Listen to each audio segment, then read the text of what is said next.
Hola, and welcome to the Overly Animated Podcast, where we take animation seriously. We talk everything animation here, including OKKO, Let's Be Heroes, which we'll be getting into today. I'm your host, Alex Bonilla, and today I'm joined by Michelle Anderer. Hello. Steve Zec. Hi. And Carlton Smith. Hello. Today, we will be discussing the 8 most recent episodes of OKKO that have aired on television up to The Power Is Yours, which aired on October 9th, 2017. You can find more about this podcast at overlyanimated.com. You can subscribe to us, our general feed, or our OKKO-centric feed at overlyanimated.com/iTunes, or you can search for Overly Animated on your favorite podcatcher. And of course, wherever you listen to us, we appreciate your reviews and ratings. But yeah, so we'll be going through 8 different episodes of OKKO, so a big batch to catch up with since TKO, which was the last episode we covered, and that was a big one. Yeah. But we have Stop Attacking the Plaza, we've got Fleas, No More Power Cards, A Hero's Fate, Let's Have a Stakeout, Rad Likes Robots, KO's video channel, and The Power Is Yours.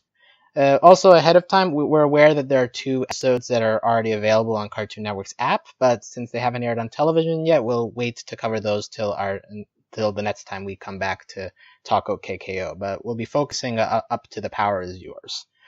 But before we get into this, as I mentioned in the introduction, we have a new entry to our podcast, Carlton Smith. I, Michelle, and Steve have already talked a little bit about our general impressions with the show. But how about you, Carlton? Like, now that we've gotten this deep into the show, what's your general impressions on how good it is, or what it's trying to do, and what calls your attention to it? So one of the first things I noticed was the amazing theme music. In fact, actually, after I first watched it, I tried to find covers or a longer version of it. But then really just getting into it from KO's voice actresses, one of which used to voice Kid Goku in the original Dragon Ball series and Dragon Ball GT.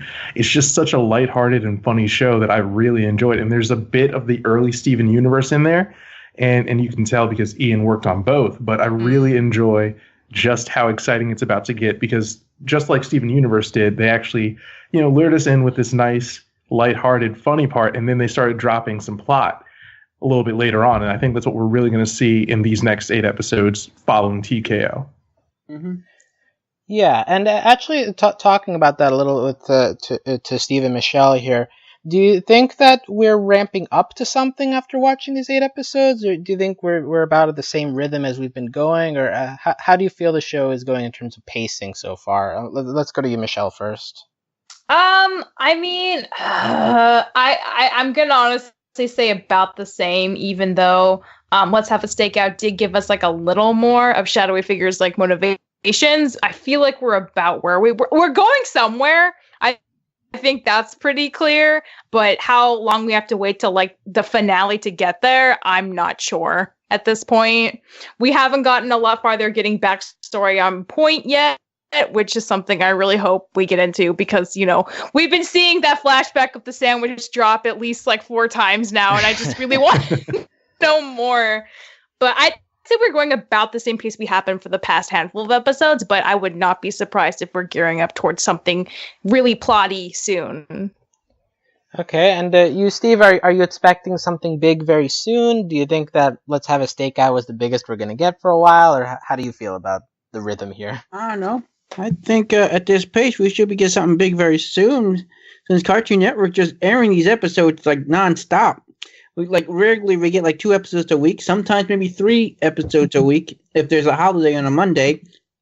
I did the first one, Stop Attacking the Plaza. That takes place right after TKO, so it has some continuity there.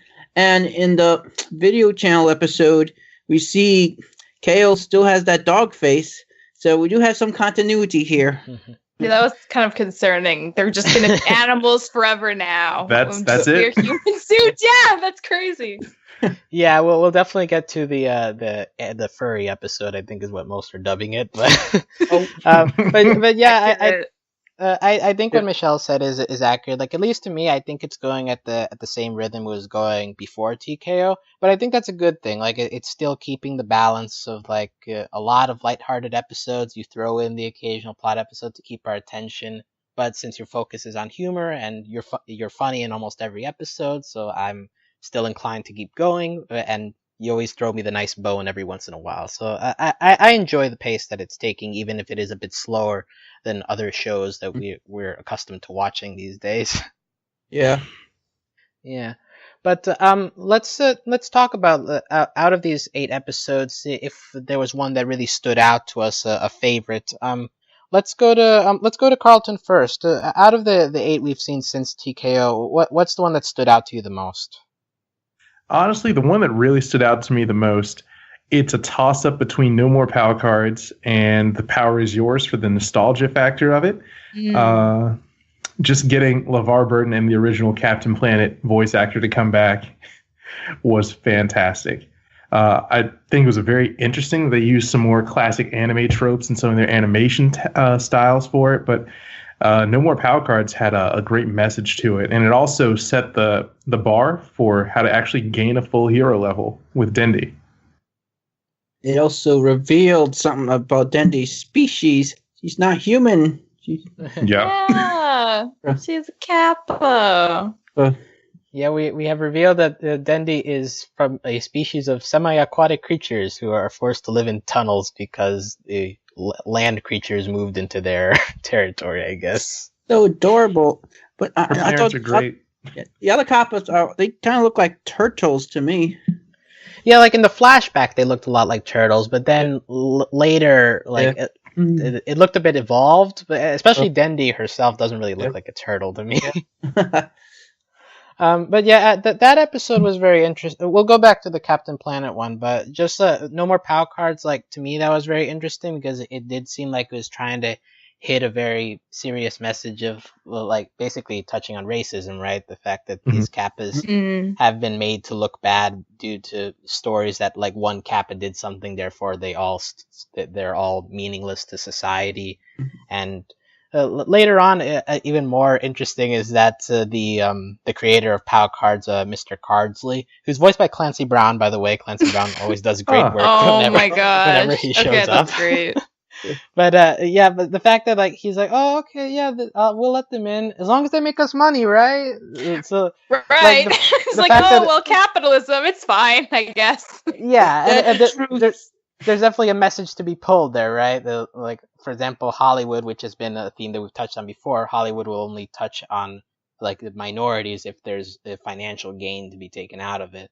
So it's like it's I guess a cynical but a realistic view on just how racism works in terms of the media, and something that it seems that has been a theme because we've had that episode before already with how they treated Rad at the same time. Oh yeah, poor Rad.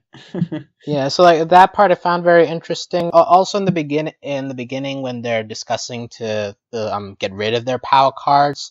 That they have this debate on top of the volcano about like, I know it's wrong because they are discriminatory, but I enjoy the media, so and that's also a discussion that I'm sure is had the fact that like you know that an industry or something you enjoy has the problematic aspects to it, but you're willing to compartmentalize that even though other people may not. And it is an interesting encapsulation of that debate that's been going on, especially in more recent times as things have gotten more divided. The fact that this is a thing that we all have to deal with at one point or another if we watch enough television or enough movies. Just this idea that like you can really love content, but then also be very aware of its problems and its flaws and be critical of that at the same time that you love it for whatever reasons are personal to you. I think that's like a good mention because a lot of people like, especially with things that maybe they grew up with, that they have a very like personal attachment to, if somebody points out a flaw, they can get very like angry about it and be like, but I love it, so I refuse to see any problem with it. Like that's not, I would argue that's not great or helpful, but to have kind of not even a conflicted relationship, but just like to be able to be more objective about it, the flaws of something and still like it for your own reasons is like a pretty good stance to have, I would say, on like a lot of things, because no content's really perfect. Oh, I agree. Everything does have problems, so Right. it's good to be willing to see that for what it is and not like try to make it better to make yourself feel better about liking it. Yeah, I agree.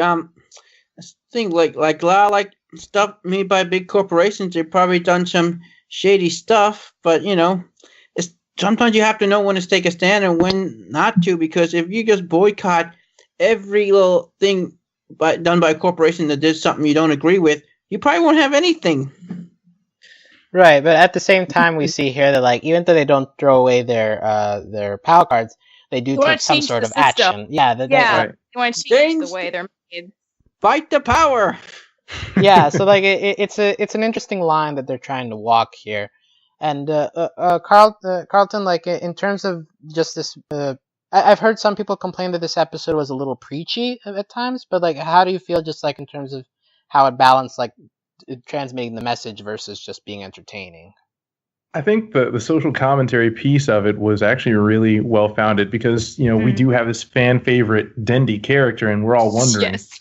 where are you from? What's happening here? And we not only get some backstory on Dendy, but we also get some backstory on the society that we live in outside of the plaza in this show. And I think that's really important. So I wouldn't say it was preachy. I'd say it's more world expanding. And now that Kappas are featured in the power cards, we may see a lot more Kappas show up. Yeah, They said this episode was preachy. I don't know who's complaining about that, but boy, I wonder what they thought. The power is yours. that is an I wasn't even excellent trying to point. hide it. That was preaching in his own way, but I think that was part of the joke. Right. Although I think like they're like Captain Planet like it was a bit like beating you on the head with it, whereas this was trying to be a bit more subtle about it. But that Right. obviously bothers some people, like going over the top versus being real about things. But yeah, also you bring up a good point, Carlton, that like we're using Dendy, we've already seen a lot of times, we've already fallen in love with, so the show has made it easier for us to sympathize with her because we've already seen her do good things, and even KO alludes to that, right? Like everybody Right. says that Kappas don't really do anything of significance, but KO and all of us have seen her do lots of good things, so that helps a lot in terms of backstory and the rest of the show. So yeah, that was a very interesting episode, and I thought one of the better ones of this batch. Also, you mentioned the Captain Planet one, and so we'll go back to that. You mentioned you have some nostalgia about it. Me personally, I don't think I've ever watched an episode of Captain When Planet. did it come out? Was it one of those that was- came out in the 80s? It was one of those like early mid 90s shows. Yeah. Oh, okay. Yeah, Captain Planet was about 90s. So I remember that we show. would have been maybe alive for that. Yeah, so Oprah Winfrey, no, not Oprah. Oh, I was gonna be like, whoa. It's Whoopi Goldberg was Gaia. Oh, in the really? show, Talking in the this, show. That's I don't think she had lines amazing. in this one. She But, didn't. Yeah, That would have been a hard person to get on short notice. So yeah. I Fair. remember Captain Planet, and it has nostalgia for me because I never cared much for it. It's just as much as I never cared much for like Power Rangers and stuff like that. So, but I was aware of it. I knew the premise of the show. Mhm. Just really wasn't for me. But I do know the theme song. That's catchy. Yeah. It's a catchy theme song, that's for sure. And it wasn't that bad of a show. It had some great talented voice actors on it. Yeah, I knew about the heart power, and I remember being baffled. I'm like, what does it have to do with the planet? And then someone was like, no, Michelle, it's like, you love the planet, so that's the power. And I was like, oh, See, okay. So yeah, I didn't know about the heart going into Yeah. this. So when You're I like, what's the heart? no, Right? when I see KO getting a signed heart, I'm like, oh, that's perfect. I know it is perfect for him, though. Captain Planet. Captain Planet. He's like he's kind of like Voltron, I guess. The ring Yeah. to the lions. Yeah, in the original show, you never really saw what the heart ring did. It was just kind of waves of red energy. Okay. Well, I don't think he did much. I guess here all his power did was like Help summon. make yeah. people care. That can be effective, I guess, when it comes to saving the planet. Yeah. I guess if you're a Care Bear, maybe. Okay, That helps you unplug your electronics when you're not using them. That's something. Yeah, Solar panels. Let's talk about that. Solar panels. That ending scene where we switched to Captain Planet style was very That jarring. was That was cool. awesome, I loved though. Seeing everyone in that style was really great. It made me happy. I was like, geez, animation was different in the 90s. Wow. Everything's so round now. That was my takeaway. This is what separates show maybe from make it a little more Adventure Time, a little less Steven, is it's going to be very experimental. And I don't think Steven Universe it has such a structured story. I don't think it can really get too experimental. But OK, KO kind of has that freedom to go out there sometimes. For sure. Also, like connecting to the crossover, we have Kwame, voiced by LeVar Burton here. And when he enters, he says, "Has everyone given up, like my fellow Planeteers?" So, are we That's awful. Are we to believe that shade. the rest of the team, like after Camp Planet was done, they're like, "Okay, we're done saving the world"? Well, yeah, that was that line where he's like, everyone stopped caring, and that's why the Planeteers left to get real jobs 27 years ago. Get real jobs. Earth wasn't good enough. Don't you like? I thought eventually, don't you like eventually age and you have to pass the torch to someone else? I always figured that they would have new Planeteers take their place. It'd be like a generational thing, Yeah. Did Kwame look any older at all in this? No, we did not. Okay, so then that's how he gets for not abandoning the cause. He never ages. Yeah, maybe they're immortal. Pretty sweet deal. Yeah.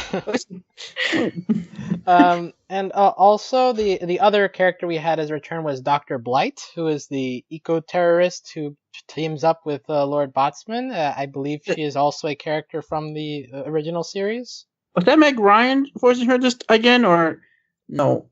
As far as I saw, only LeVar Burton and David Coburn were returning voice actors, so they must have gotten somebody different for her. But yeah, she was interesting. If one-dimensional, like basically. I love how Boxman at the end, says, "Destroy the world," but aren't we in it? Like how that doesn't make sense. Like you want to destroy the world when you're in it. I mean, that's sort of making fun of like the motives of the villains in the original show and the Captain Planet show. I thought that was funny. I think that's just a commentary on villains in the 80s and 90s, right? It was always we want to destroy the world, but then once the world is destroyed, what's left for you to use it for? Oh, yeah. So we have all these callbacks to the Captain Planet, but as for the actual episode, at least for me, there weren't a lot of jokes here, at least compared to some of the other episodes. I think it would end up being middle of the road. Do you guys have any hot takes one way or the other on how to feel about this? As someone who didn't know a lot about Captain Planet as a show that existed beforehand, I couldn't jump on the nostalgia train like Carlton, but I don't think it was a bad episode, but it wasn't high on the laughs. But I think the fact that they got people to come back for it and that they spent a lot of loving care changing the animation style, I think that's kind of great in of itself, even though there weren't a lot of memorable lines. It had a different goal in mind, so I think that's okay. As a standalone episode. Yeah, it's all right episode, I guess. I'm never a big Captain Planet fan, so I had no nostalgic value for me. It's just just an episode. They had some cool funny animation at the very end. It was a funny episode. It was all right. Yeah, it was definitely more of a fan service episode. Oh yeah. Yeah, I'm sure the dozens of Captain Planet fans out there will have enjoyed it. Okay, that's probably too harsh. Maybe, all 12 of us. Maybe there's maybe they reach 100, but but yeah. So that was the most recent episode we had. And so yeah, now let's go to Steve. Well, what was your favorite episode of this group here? Favorite episode of this group. Okay, let me see. So many of these I liked. Stop Attacking the Plaza was pretty good, but I'm probably maybe the stakeout one. That probably was my favorite. Though I really liked the one with the Rad in Love episode. That Okay, you've mentioned like 3 different episodes. It's just so Just many your episodes here. I'm trying to look ultimate up the list here of the episodes that recently aired. So Yeah, put your flag in one. hold up. Oh, all right. I'll tell you right now, my favorite of these episodes was, well, I think we already named it. I guess it's probably the No More Pow cards, because you know why? Because I'm a biased person towards my Dendy. I agree with you. Dendy is best Yeah, character. Dendy is the best. Dendy's MVP.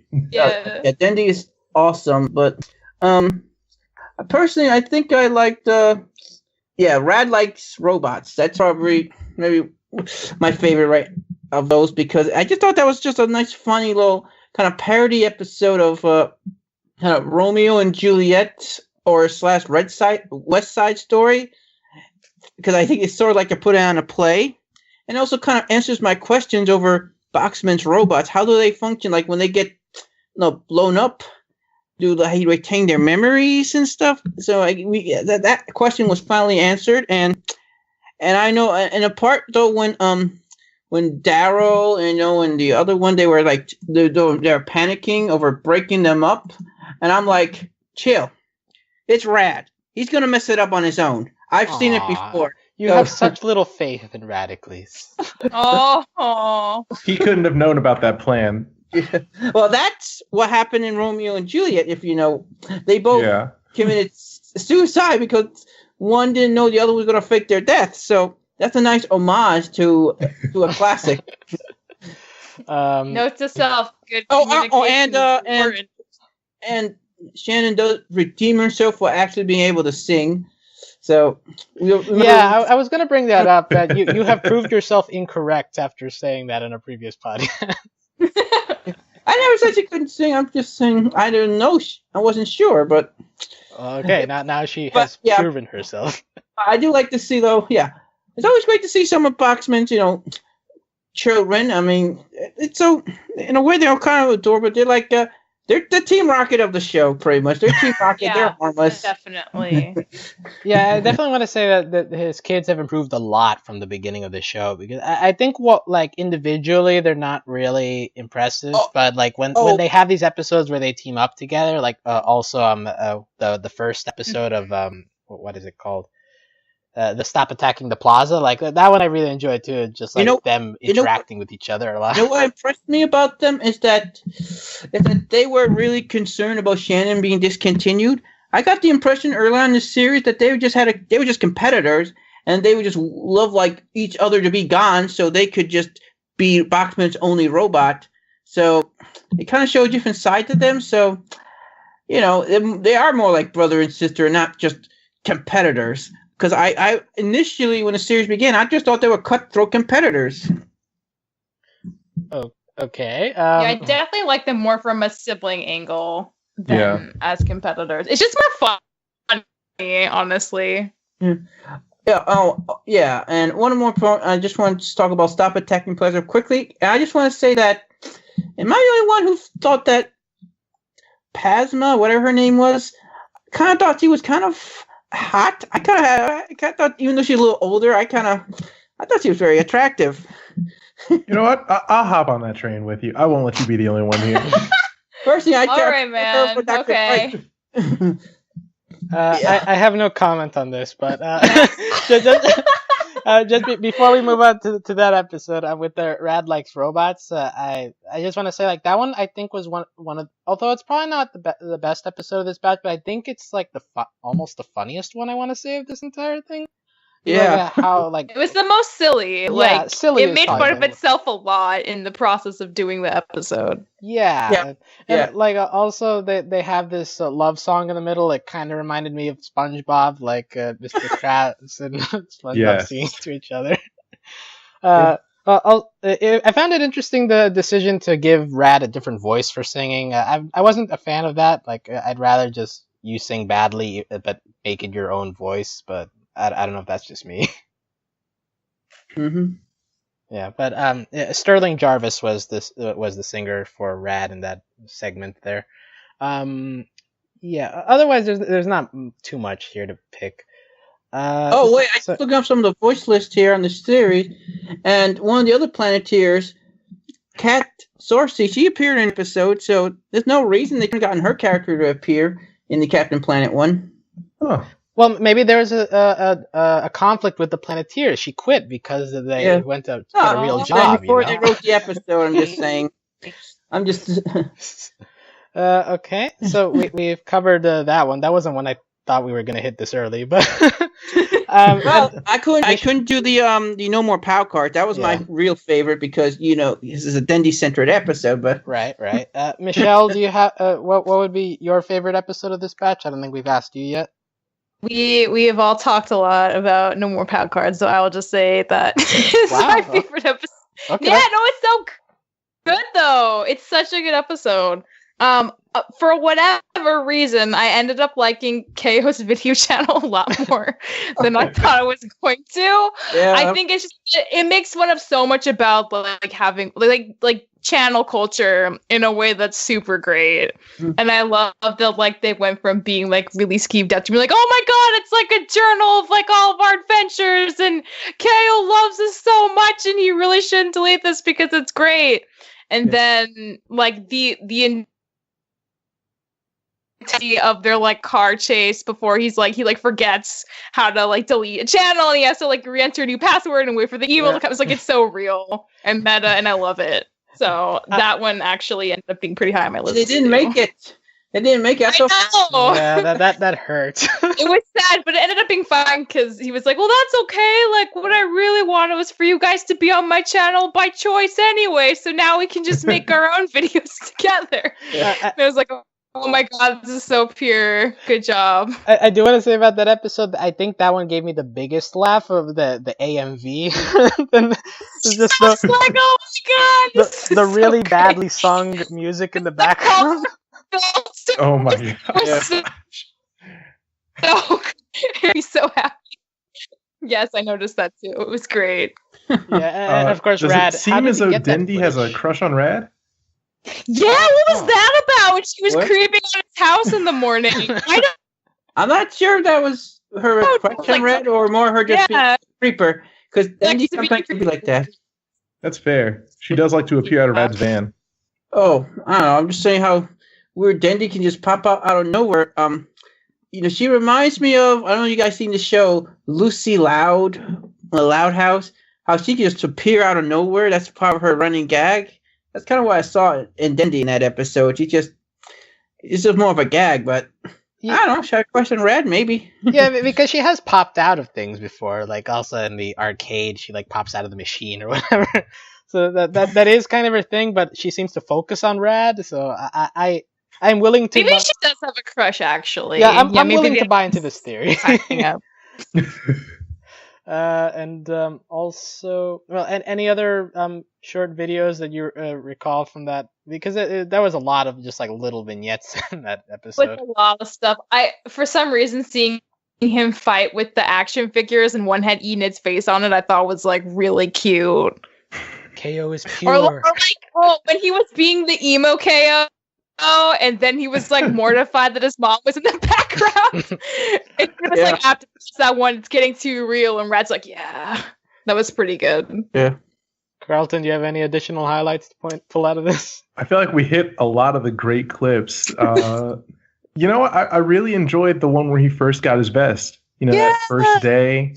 Real sweet. Mm-hmm. Just because I think it's good to get reminded that KO is like a kid. He's like 6 years old, or 7 or 8, or 11. Between maybe? 6 and 11. Yeah. Yeah. So like it was a very funny episode for sure. And like I want to say like because this really reminded me of those shorts that Steven Universe put out recently, where it was just like all of Steven's videos being uploaded, and I felt like this was a better version of that. I kind of agree. Yeah. Yeah. So So we've talked about our favorite episodes, but now I guess we can touch on the ones that we haven't talked about. Oddly enough, Let's Have a Stakeout, which is the more plotty of these episodes. None of us have mentioned. Well, we've sort of mentioned. I almost mentioned it. It was one of my top 3. Yeah, so it's like fine. It's just not. don't know. Yeah, no, I agree. Like it's a bit. I think it's a bit slow at the beginning because it like focuses too much on Mr. Gar being awkward, which I guess is a thing we've leaned on a lot, but it's just it wears after a bit, I think. And again, that sandwich, they haven't told us anything That about that. They tease us. sandwich. It's just Yeah, so- I don't mind the pace of the mystery. It's just that we keep like using the same couple shots and then not progressing it at all. That's what's bugging me. Give me I don't an care extra if the show- frame. Yeah, give me Just an one extra frame. frame to work with. But yeah, so we do touch on like the two main plot elements here. First, KO asks Mr. Gar, "Why did you leave Point?" And he has the sandwich flashback pop up, and he says something like, "No matter how hard you try, you're gonna mess it up." And then at the end, he like ties that back in by saying, "Never forget that the chance to redeem yourself will always come." So like we're slowly inching towards the idea that Mr. Gar messed something up, and that related also to Carol, where we've pretty much implied at this point. Are you interested? Well, no. She does not seem mad at him at all. He's the one who's awkward. She seems fine. Yeah, that's the interesting thing, right? It seems all from his point of view. Like Carol, we have gotten even less of about this entire thing. But are you guys still interested in this, or like at least to me, like I'm starting to get frustrated with that side of the plot, but I don't know about you guys. I want to say like shadowy figure and who I can only assume may or may not be Professor Villainous, and his plot is definitely far more interesting than learning about Point right now, just because it's there and we're actually seeing what's happening as opposed to just getting a series of flashbacks. But I would love to learn more, and I think this might have to do with like KO's dad or one of their final missions or something. Okay. Yeah, and we could talk about shadowy figure since I agree. He this side is the more interesting part of the story. So we have a shadowy figure like sneaking in and out of the plaza, and this is what causes Mr. Gar to say, "Okay, we got to do a stakeout to figure out what he's doing." Mr. Gar leaves because of awkwardness, and a shadowy figure happens to appear when KO is alone. Who knows how much of that is on purpose? But yeah, so KO follows in. He breaks open this door that he thinks shadowy figure went through.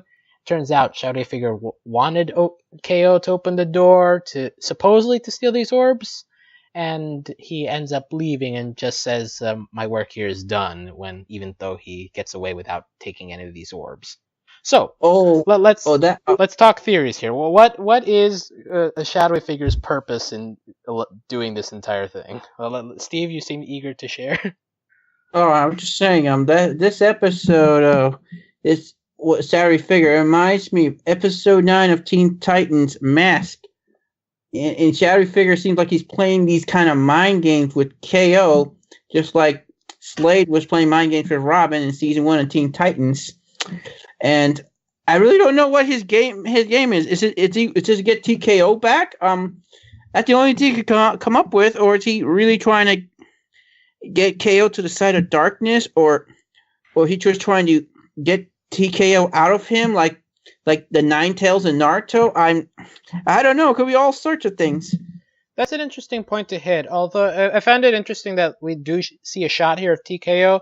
But KO rejects him. He says, "I'm not giving in." Mm-hmm. But even though he rejects him, shadowy figure still leaves satisfied. So that's why I'm not entirely sure that TKO himself is the target of this. But Michelle, do you have any thoughts on where this could possibly be heading? I think shadowy figure wants to get KO stronger in some sense. The anger thing seems to be like KO has it under control at this point, so it's not really a concern. But the fact that he was able to shrug it off, but he's still like, for some reason, shadowy figure knows that KO is like, brimming with this like power potential. And like the whole issue of like him not being able to open the door, but he knew that KO could. Like he knows so much about KO that KO doesn't even know about himself for who knows what reason. Hopefully we'll find out. But like it seems like him getting to master some sort of powers seems to be like a big part of what shadowy figure wants. maybe for his own purposes. I don't know. Have we seen Shadowy Figure like legit fight at all? He's good at like dodging maneuvers, but does he have any power himself? Maybe that's part of the like thing that he's obsessed with, because like maybe KO has so much power he doesn't know how to use yet, and Shadowy Figure like doesn't have any, so he wants in on that. That's my theory. Okay, Carlton, do you have any response to that or your own theories? Yeah. So I mean that would make sense. He seems like he's more tech and evade based, if the theory holds true, if he's actually Professor Venomous. But seeing him, and this is what I was thinking when he was stealing the orbs of light. Now, if he's a scientist or a professor, I'm thinking he might want to actually convert these orbs of light into like pure dark energy, turning the entire plaza full of heroes into villains. So he might be wanting to just fill the world with villains. Yeah. Oh. Building an army type thing. Mm-hmm. Yeah, I've heard that too, because I think I saw somewhere that these orbs are very similar to something that Dendy used earlier in the series to like get a robot open or something like that. Do you guys remember like the first episode Dendy showed up and like she like Vaguely. Yeah, she was like pulling some orbs that kind of look like this, and they had something to do with like giving the robots life or something. So No, I just thought of something. so like it building an army thing definitely sounds like a long game plan. Yes. Steve? I just saw something. Yeah. Well, if that is his plan, does something like that. What if somehow maybe KO and maybe Red and Eden 2 somehow are shielded from this, or the KO is, but everyone turns evil except Boxman and his robot children. They do the opposite effect. They turn good, and KO teams up with them to defeat all the corrupted heroes that turn into villains. I feel like this is the second time you've brought up a Botsman redemption arc. But I support if he's turned good if he's turned good by force of his will, like it's a weird like bizarre world thing. Yeah. Like, okay. I support making Botsman more essential to plot if that's what you want. But yeah, there are definitely different ways to go with this, and I guess because it feels ambiguous but more menacing, that's why we gravitate toward this side of the story rather than point. But yeah, I think as we've discussed this, like it's more important to story, but I guess since none of us mentioned it as our favorites, so it just ended up being a kind of okay episode just to like keep us moving, I guess. I think the problem is that it's just not as good as TKO. So it just by standards, it feels more of a step down. That's just my opinion. Because I really like TKO a little bit more, but. And TKO was the introduction, basically, to Shadowy Figure, so it's kind of hard to top that. But but yeah, so I guess now as we've touched on our favorites, so we'll just like breeze through a couple of the ones that we haven't mentioned. Stop Attacking the Plaza. We sort of touched on it. Basically, this is the Lord Botsman being challenged by Miss Cosma and the Board of Investors to not attack for 24 hours. We have the kids being goofy, like, oh, wait, what's wrong with you? Are you obsessed? And no, I'm not. We have Lord Botsman, I think, is the one who does the first song of the show. Am I correct in this? You might be correct. But I think so. Like, that's the weirdest decision of all time. I honestly liked Stop Attacking the Plaza like pretty like a lot though. I don't know why. Fun episode. It's like I'm not crazy Lord Boxman as a character, but it was fun. Yeah, this is a fun episode. It was so ridiculous. It was goofy, right? Yeah, and like I didn't even mind that he was singing. I'm like, this is happening. You know what? Why not? He's going through like the ultimate like withdrawal right now. Maybe this is the only way to get through the day for him.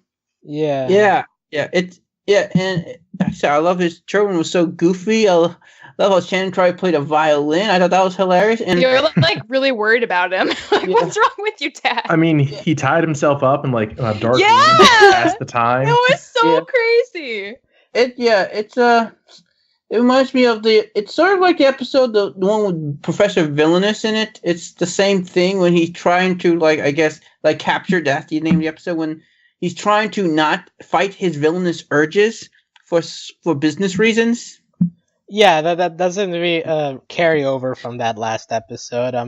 Also, I want to mention Ernesto appears here. I want more Ernesto. Yeah. Yeah, big I forgot about it. big purple ball man with a Me top too. hat, who seems to be the Oh. serious businessman of the. Is he a sibling of Shannon and Daryl, or like is he meant to be their uncle, or what is that relationship? I don't know. I think of him as that No. older brother that's already like gone off to school and is working and just coming back home to visit occasionally. He went to robot school. Went to robot school, robot business school. Robot business school. Okay. Yeah, but I want more Ernesto. But I enjoyed it. Oh, hi, kids. You playing your board games, eh? So yeah, stop attacking the plaza. Very goofy. We've got fleas. I don't think we've mentioned this at all so far. It's a weird one to talk about. That's why. Yeah. It's the one with the dogs, animals, pretty much. They're animals now. Yeah, so just as a quick summary, we have this new botsman creation, Michaela, who's like a robot cat dog thing, and so they decide, okay, we should become animals to defeat it, and so they get bitten by Crinkly Wrinkly, who gives them a curse. Enid turns into a bunny, Rad turns into a cat, and KO turns into a puppy. I think perfect selections all the way around. Accurate. But eventually they defeat Michaela, but they have to stay animals because they can't figure out a way to reverse the curse. And then we have this ending. I think this is the main thing to talk about, right? Like, we have what's his name? Potato is what they call the bunny kid. That she decides like, oh, if you want to feel the way you want to feel, come to this party, and it ends up being a human cosplay party. Which is really weird. Like, I see what they're trying to do, but it's weird. Yeah, like it does seem to be trying to do some social commentary, because also there's the speech that the rabbit gives at the end, like, this is a place of acceptance. Some of us have realized that this makes us feel more like ourselves. So you can kind of draw like this is like a metaphor for like identifying as a different orientation, or if you want species. Yeah, or species. Yeah. Like some people will take it superficially and say this is kind of like just talking about furries, but I think there's definitely something deeper that they're trying to go for here, but it's wrapped up in this strange circumstances that it's No More POW Cards does this a lot better than We've Got Fleas. Yeah. Although it does redeem Michaela a little bit. Yeah, which was weird. Why was she what? Because like we met her that episode, like she was barely created, and all of a sudden she's like, no, I want to go to the human con though. That's my true calling. Yeah. And her idea of cosplay is just wearing a shirt that says human. Yes. No, that was actually on point as a cosplay. I love that. Yeah, that was a funny bit right there. The human shirt.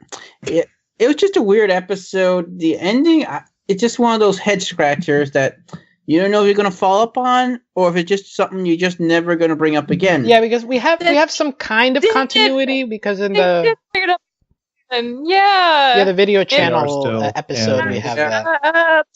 And that's the thing. The difference between like the human con and them is like they were human, well, sort of, but now they're like animals forever. It's a costume they can never take off, and that's kind of messed up. Oh yeah, I guess in a way also, I guess it can represent though people who are born with physical disabilities, and people who gain them by getting into an accident. Yeah. There's definitely different ways you can interpret this episode. There are a lot of ways. Yeah, but I think we agree that No More POW Cards does social commentary much better. Yeah. Let's hear what else. The only other episode we haven't covered yet is A Hero's Fate. Was this the worst? Was this the worst episode? I was about to say that it probably is.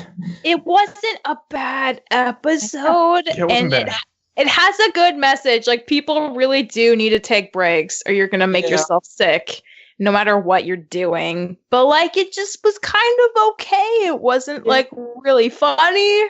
Wasn't really like weird. It was just okay. Yeah, we Yeah, should it was- mention that this is kind of also a fan servicey episode, since this appears to be Yeah. a tie-in with Ian Jones Cordy's webcomic RPG World. Right, which is it's pretty nice actually. I think that's really cute that he did that. Yeah, I'm Yeah, sure fans right. of that comic enjoyed this a lot, like seeing their characters come back for one never final seen run. But yeah, just like I guess, and also I guess anybody who's played video games can relate to the whole grinding part of this, like Yeah. leveling up just to get to the one enemy. But yeah, it was very repetitive. I know that was the point of the episode, but it doesn't exactly make for interesting watching all the time. Also, I it think- aired the same day as Let's Have a Stakeout, so it kind of gets lost in the shuffle here. Yeah, yeah, Carlton. Yeah, I think I had one of my favorite like exchanges out of all 8 of these episodes when the hero says to KO's like, "KO, I love you," and KO's just like, "Okay." Yeah. Yeah, that was a random like, I love you. It felt a little out of place. Good but, for you. He just accepts it. He's like, all right, thanks. All right. Okay. Yeah. Whatever. Is the baby whose name is Spaghetti? Is that like a tie into the comic, or is that just a joke? No, I don't know. I have no idea. Yeah, Never seen it. because naming your kids after foods is a very risky proposition. Yeah. So, yeah, we've covered pretty much all the episodes. After considering all of this, do you have like a favorite character to come out of this, or like something new that popped out at you that we haven't really seen in the previous episodes? I really liked Radicle's crop top sweater. All right, From that all right, that's the thing you want to highlight. Sure. yeah, it's so great though. I love when he keeps wearing crop top outfits. It's so good. That's my big takeaway. I just love. Actually, I was sucker for the Rad Likes robots. At first, I was sort of skeptical of Rad and Shannon, because Shannon's a robot, good or evil. She's a robot. So what are you going to do there? But they're actually kind of cute together, believe it or not. Personally, I think I prefer that over Rad and Eden, because that's just too weird for me. But yeah, we but I got love- barely touching on the Rad Enid ship this group of episodes. I think But I just love- KO's video channel, we have that AMV, and that's about it. Yeah. but I want to see more of Dendi just being awesome, being this hero. Now that she got her hero card. Yeah. Carlton, anything new from this batch of episodes that stood out to you? Yeah. So I think, we get to see just how much work it takes to get to hero level 1 from that Dindy episode. Like, Dindy's act of heroism affected an entire population, and that's what got her to level 1. So I'm guessing we're going to see something down the road that, especially with this Professor Villainous / shadowy figure plot, that KO, Rad, and Enid are going to get a little boost in their ranks because they're going to have to stave the entire plaza.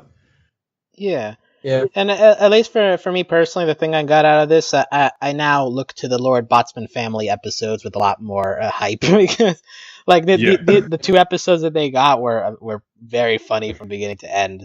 I think a good improvement on that front. So I want more Shannon. I'm okay with Daryl, and I definitely want more Ernesto. I always want more Raymond. Yeah. No, Raymond's awesome. Yeah, Raymond's You forget okay. his name. Yeah. Oh, But That he's prom episode Yeah. was the best. Definitely, I know. definitely. That was so good. listen, if we can have Rad and Shannon, maybe a little Rain and Eden episode.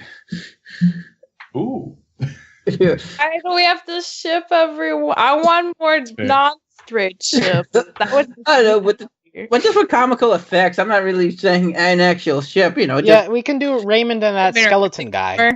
yeah. Yeah, no, that would be interesting. I also kind of like the skeleton guy just because his voice is so particular. I also want to see Miss Cosma again. Yeah, she got a very brief showing there, but she seems to be important. Like, she's the leader of whoever gives Botsman money. Does she know Miss Professor Villain? I mean, Dr. Villainous? Or who was it? Professor Villainous? Professor Venomous, you're thinking of. Venomous, yeah. Yeah, maybe they got a history. Maybe they have some association. I don't know if Not all villains like each other, Steve. I know, but I don't know. No. I don't know if Venom's assistant may not care for her. I don't think she cares for anybody. That Venom's assistant. Yeah, Well, I kind of want to see again. Yeah, we have a serious lack of think in our lives. So yeah, on that note, On that interesting note. we'll begin to wrap up here. If you enjoyed this discussion on OKKO, you can find out all the info on our podcast at overlyanimated.com, where you can find links to our podcast about OKKO and all the other animated shows we cover. You can join us on Discord if you want to chat with us directly about what we talked about today. If you have any disagreements on our evaluation of certain episodes, if you want to school us on Captain Planet nostalgia, you can join us there at overlyanimated.com/Discord. And of course, you can support us financially via Patreon at patreon.com/overlyanimated. We want to give thanks to all of our current patrons, especially our patron of the podcast, Jamie, aka Mailman. And thanks as always to our Patreon executive producers, John, Ryan, Steve, Andy, and yours truly. So before we leave, any final thoughts on OKKO? Give us more Dendy, please. Yeah. Show. I feel like we've ended this that way for the past three podcasts. I know, but look what they Just gave one. us, an amazing episode. That Also- was really good. Also, I want to see Elodie again. Yeah. Oh, yeah. Now, that's I a would true like that. Eden ship, right? Okay, so on that note, Yeah. we have more Dendi, more Elodie, more Ernesto. On that note, adios. Oh, my God. All right, bye. Bye. Bye.